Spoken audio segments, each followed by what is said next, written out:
For today's word study lesson, you will need to sign on to Schoology and find the assignment you see here. Today we talked about long vowel spelling patterns at the end of words. So today we're going to match those up from these cards onto this board.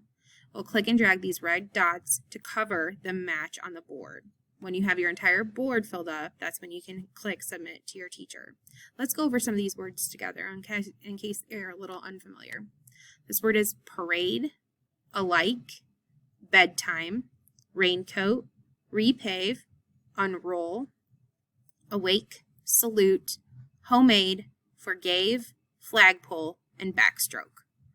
Read through these words, find the long vowel spelling pattern at the end of each word, and find its match on the board. We're going to do the first one together.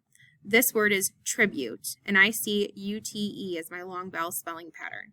There's another word on this board that also has the UTE long vowel spelling pattern. It is right here in the word salute. So I will click and drag my red dot to cover that up, and I am done with this card. Since I am done with this card, I will click and drag my white card to the red discard pile. Then I'll move on to my next word.